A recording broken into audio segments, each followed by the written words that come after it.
Hello, in this module we'll introduce the update framework. The update framework was created to protect software update systems against the attacks presented in Module 1. The update framework was designed with a very realistic assumption in mind. Sooner or later, software repositories will be compromised. Instead of trying to prevent compromise at all costs, the update framework focuses on limiting the damage when compromise happens and enabling recovery afterwards. This idea is often described as compromise resilience. To achieve this, the update framework introduced ideas that go beyond traditional key signing approaches. It separates responsibilities across different roles, uses multiple cryptographic keys with distinct purposes, and can require a threshold of signatures for sensitive actions. This way, even if one key or one part of the infrastructure is compromised, attackers are still constrained. Importantly, highly sensitive keys can be kept offline, reducing their exposure while still allowing routine updates to proceed smoothly. Another important design principle of the update framework is practicality. From the beginning, it aimed to require minimal changes from software developers, repository operators, and end users. That focus on deployability is a big reason why the update framework has been adopted in real-world systems. The technology that evolved into the update framework was first developed at the University of Washington in 2009 by Justin Samuel and Justin Kapos, and its principles were first discussed in a paper Samuel and Kapos co-authored with Nick Mathewson and Roger Dingledine, researchers from the Tor project. Since 2011, the update framework has been based at New York University, Tandon School of Engineering, where works continue in the Secure Systems Lab.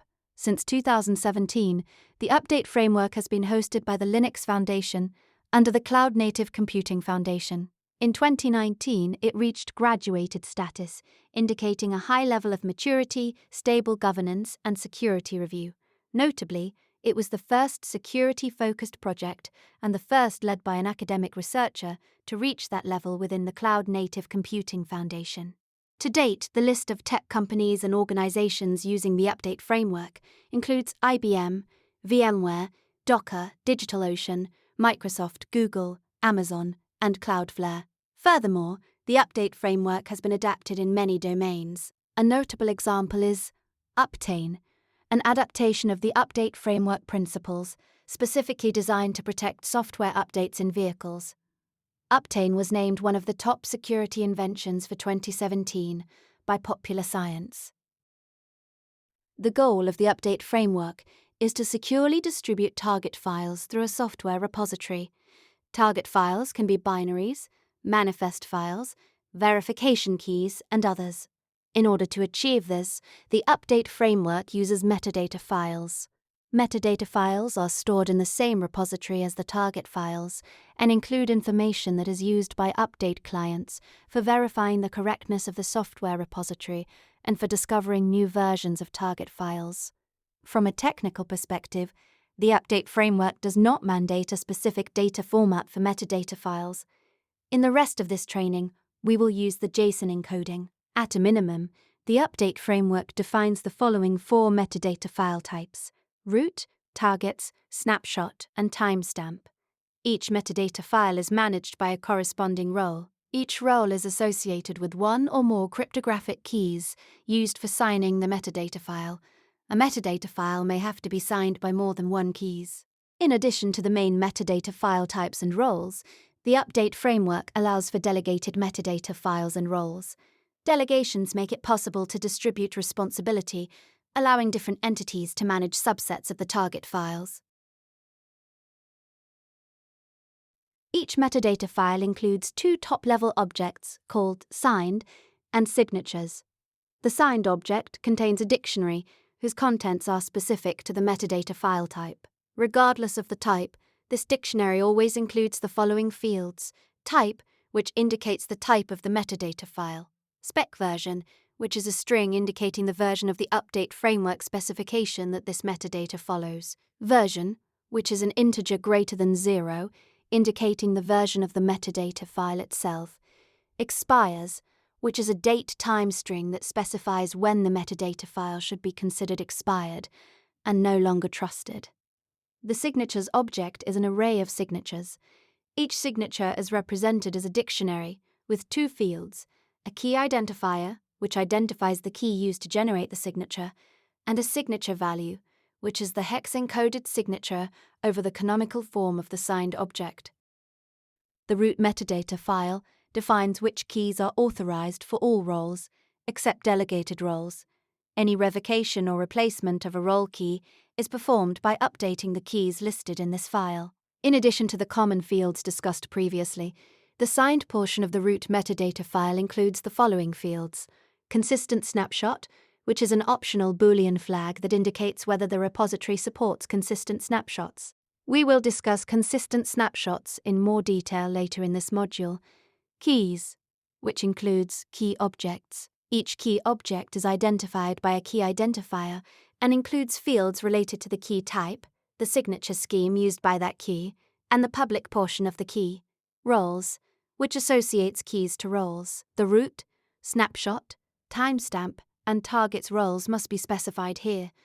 For each role, the key identifiers associated with that role and a threshold value are listed. The threshold is a positive integer that specifies how many distinct keys for that role must sign the corresponding metadata file in order to be considered valid. In this example, the root metadata file must be signed by two keys belonging to the root role.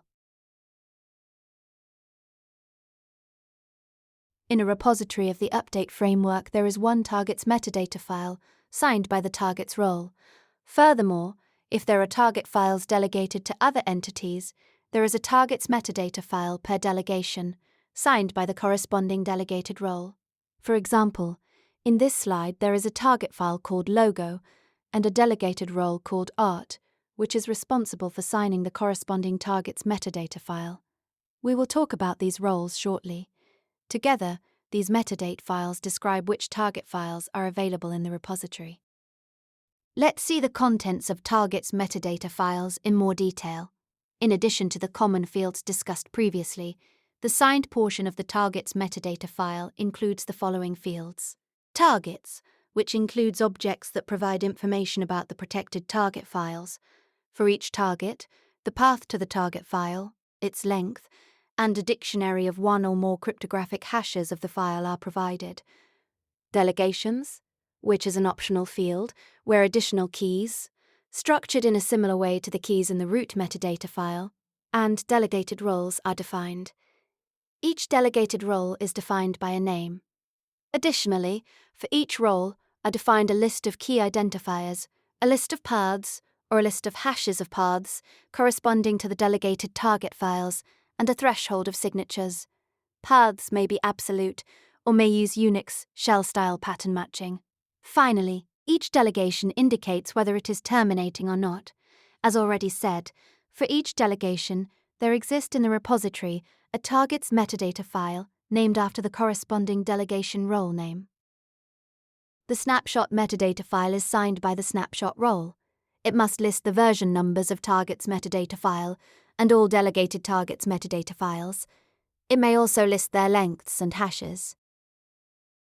The timestamp file is signed by the timestamp role. It indicates the latest version of the snapshot metadata file. It may also list its length and hash. This file has a short lifetime. It is frequently re-signed and downloaded. Let's now see consistent snapshots.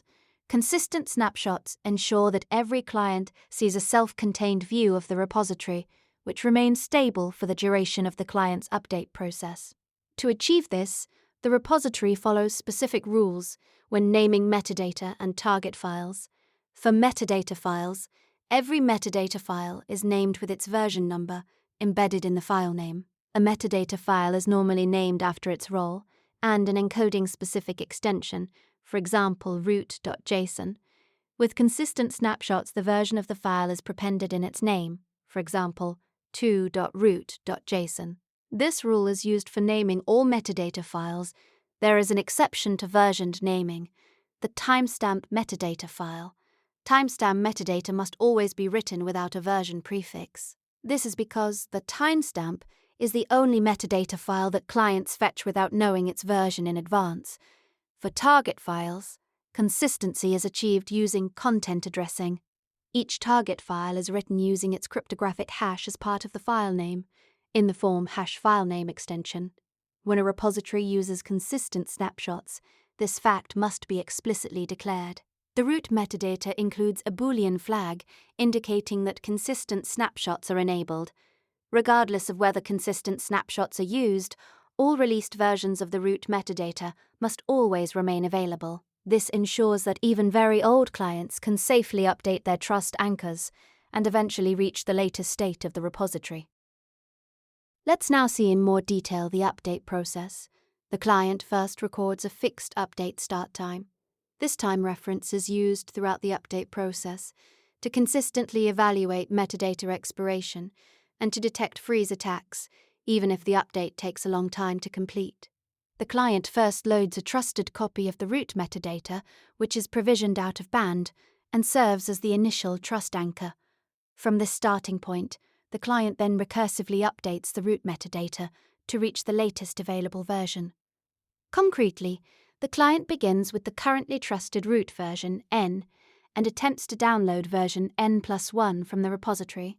If that file exists, the client verifies that it is correctly signed by the required threshold of keys from both the previously trusted root and the new root, and that the version number has increased exactly by 1. If all checks succeed, the new root metadata replaces the previously trusted one, and the client repeats the process by attempting to download version N+2. This recursive process continues, incrementing the version number one step at a time, until the client reaches a version for which no newer root metadata file exists in the repository. At that point, the client has established a trusted line of continuity from the original root to the latest root. Once the root is trusted, the client downloads from the repository the timestamp metadata file. The client verifies that file is correctly signed by the authorized keys and that it has not expired. Then it checks its version number and compares it against the last known value. If they are the same, this indicates that there has been no change in the repository, and the update process stops normally. If the version number of the received file is bigger than the last known value, this means that there is an update. If the version number of the received file is smaller than the last known value, this is treated as a potential rollback attack, and the update is aborted. The client then extracts from the timestamp metadata file the version of the snapshot metadata file and downloads it. Again, the client verifies file signatures, confirms version consistency, and time validity. If the timestamp metadata file includes hashes of the snapshot metadata file, the client also verifies these hashes. Next, the client extracts from the snapshot the version of the target's metadata files and downloads it. The client again performs the necessary validations. If delegations are used, the client downloads the corresponding metadata files. Finally, the client extracts the digest of the target files from the target metadata files and downloads the target files themselves. The client verifies the downloaded files against the cryptographic hashes listed in the target's metadata before using them. This concludes the second module of our training. In the next module, we will see how we can integrate open-source tools provided by the Update framework into our software development pipeline.